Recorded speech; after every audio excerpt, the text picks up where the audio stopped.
This morning, Denmark's Prime Minister has praised the people of Greenland for their resilience amid mounting pressure from the Trump administration.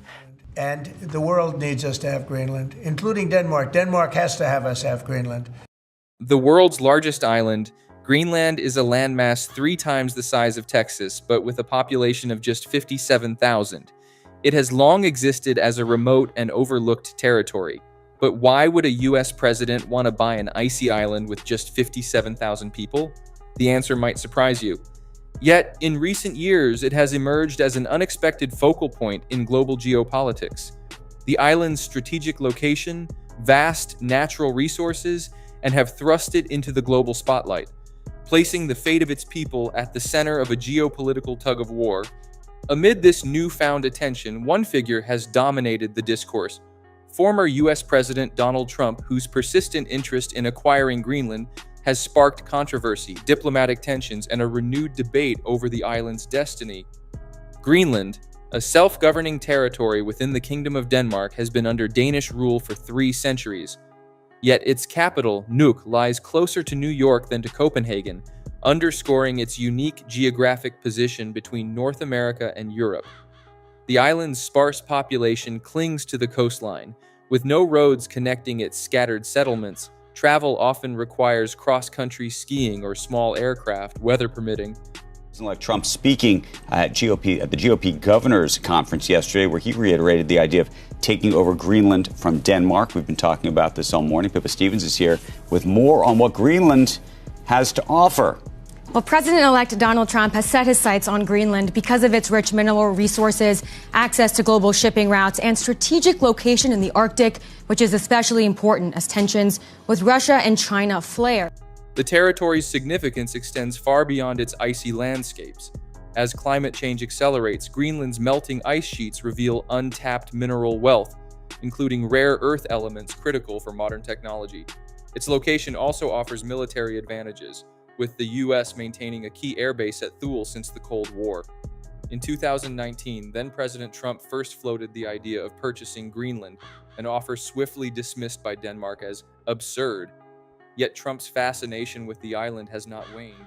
In a recent address to Congress, he vowed to acquire Greenland one way or another, framing it as an opportunity for prosperity. "We will make you rich, and together we will take Greenland to heights like you have never thought possible before," Trump declared. But for Greenlanders, the rhetoric feels unsettling. Akaluk Ling, a respected elder and former UN representative, recalls Trump's remarks with contempt. "When he mentioned Greenland, it was like it was a toy or something," Ling has said. "We all noticed that in Greenland, all of us, and it was ugly." Greenland's relationship with Denmark has long been fraught. While Denmark provides substantial subsidies, around $800 million annually, many Greenlanders chafe at historical impositions on their culture and autonomy. Malina Abelson, former finance minister and chair of Royal Greenland, the territory's largest company, likens the bond to a forced marriage. "We have never been asked if we want to be part of the Danish kingdom," Abelson said. "Then we have a lover coming into the relationship, pointing at one and saying, 'Oh, I really like your wife there.'" Trump's overtures initially stirred curiosity, even fleeting attraction among some Greenlanders. But Abelson warns against romanticizing American influence, pointing to the treatment of communities in Alaska. "We have seen how our Inuit cousins live in Alaska. We definitely do not want to go down that road." In Nuuk, a rare public demonstration last month underscored Greenland's resistance to external domination. Thousands gathered in a striking display of unity, chanting, "Greenland is for Greenlanders, not for anybody else." The protest culminated outside the modest American consulate, a symbolic rejection of U.S. ambitions. So why Greenland? What does Greenland have? It doesn't have much people, 57,000. It doesn't have an awful lot of plants. It's beautiful if you like white ice. But what it does have buried underneath that ice, according to the U.S. Geological Survey, is a lot of oil. Billions of barrels of oil and trillions of cubic feet of natural gas. And even more important, it has rare earth elements that are needed for things in telecommunications, like your cell phones. Right now, we get much of that from China. Even more than oil, even more than gas and rare earth elements, Greenland has ice. Recent polls indicate that only 6% of Greenlanders favor American control. The most vocal pro-Trump advocate encountered was not a local but an American Chris Cox, founder of Bikers for Trump, who traveled from South Carolina on a self-funded mission of persuasion. "We are not looking at you like a tiger looks at a gazelle wanting to pounce on you," Cox insisted, yet his presence only highlighted the disconnect between U.S. ambitions and Greenlandic sentiment. Greenland stands at a crossroads. Climate change, geopolitical rivalries, and internal debates over independence from Denmark are reshaping its destiny. While some see opportunity in global interest, others fear a loss of autonomy and cultural identity. The historical relationship between the United States and Greenland is complex and multifaceted. During World War II, the U.S. established 17 military bases on the island, with Bluey West 1 in Narsarsuaq serving as a vital logistical hub for operations leading up to D-Day. The legacy of this period remains not only in the physical remnants of the bases, but also in the cultural fabric of Greenland, as evidenced by the military museum in Narsarsuaq and the personal stories of individuals with American ancestry.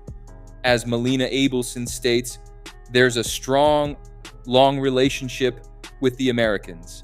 And as I am one of them, or what can you say, my grandmother had a child with the American soldier from Narsarsuaq, I am a product of that relationship. This human dimension underscores the enduring impact of the U.S. presence." Post-war, President Truman's attempt to purchase Greenland for $100 million in gold, while ultimately unsuccessful, highlights the strategic importance the U.S. has consistently placed on the territory. Today, President-elect Trump's allies in Congress proposed a new bill dubbed Make Greenland Great Again. It's meant to expedite a negotiation process with Denmark, which protects Greenland's autonomy, given Mr. Trump's repeated desire to buy the Arctic territory. Meantime, Greenland's prime minister said today that while the massive island is not for sale, Greenland would work with the U.S. Nick Schifrin has this look at the isolated but strategic polar outpost. The 1951 treaty, which remains in effect, grants the U.S. broad operational latitude in Greenland, exemplified by the critical role of Patuxent Space Base, formerly Thule, in U.S. anti-missile defense. The recent controversy surrounding the base commander's dismissal, allegedly due to insufficient support for the U.S. agenda, underscores the heightened geopolitical tensions surrounding Greenland.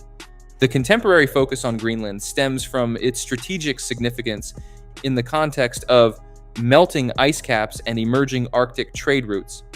The Trump administration's assertion that acquiring Greenland is essential for global security reflects concerns about potential Russian and Chinese influence in the region. This perspective, however, has been met with skepticism.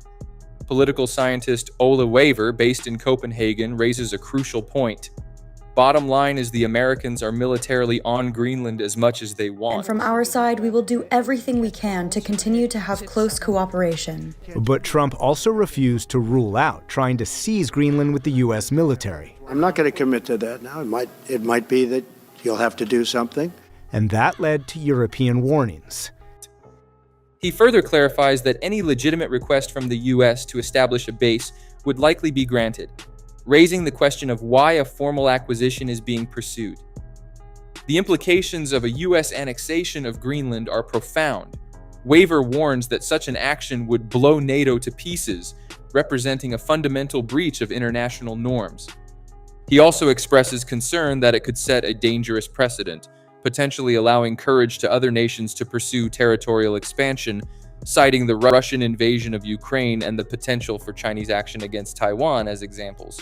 The shift towards a might makes right world order would destabilize the existing international framework. Beyond geopolitical considerations, the U.S. also emphasizes Greenland's abundant natural resources. The territory is rich in minerals such as gold, zinc, copper, and rare earth elements, which are crucial for the future global economy. However, extracting these resources presents significant logistical challenges, as Eldur Olafsson, CEO of Amarok Minerals, acknowledges. Despite these difficulties, the potential for economic gains is substantial, with estimates suggesting that prudent mining operations could yield significant annual profits. In reporting on this complex issue, it is paramount to adhere to the highest standards of accuracy and impartiality. Misinformation, particularly in the context of international relations, can have severe consequences. The island's mineral wealth, particularly gold, has captured significant attention. Eldor Olafsson, CEO of Amarok Minerals, guided us through the challenging terrain, revealing the potential within the mountainous interior.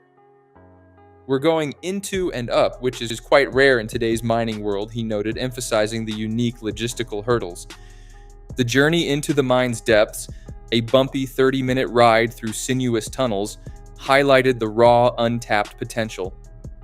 A shard of rock, casually picked up, revealed visible gold. Olafsson spoke of dozens of millions of ounces of potential, a figure that, while promising, is contingent on extensive and costly exploration. However, it is crucial to remain grounded in factual analysis. Geologists consulted expressed skepticism about a natural resource jackpot, pointing out that numerous nations possess comparable mineral reserves. Regardless of the eventual political outcome, Greenland remains open to foreign investment, particularly in sectors like mining. As a recurring sentiment expressed, we are not for sale, but we are open for business. This approach shows the island's desire for economic development while maintaining its sovereignty. However, the intense geopolitical focus has destabilized Greenland's delicate balance. Malina Abelson voiced a profound concern. That's what concerns me. We're talking about people who live here. It's disrespectful. This human element, often overshadowed by strategic calculations, highlights the emotional toll of external ambitions. The desire to expand and plant a flag, as Jan Wertheim phrased it, risks disregarding the lived experiences of Greenland's inhabitants.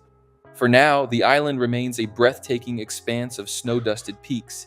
It is a land of quiet resilience, but as great powers circle like Trump, as global powers circle, Greenlanders are left asking, who truly holds the pen that will write their future?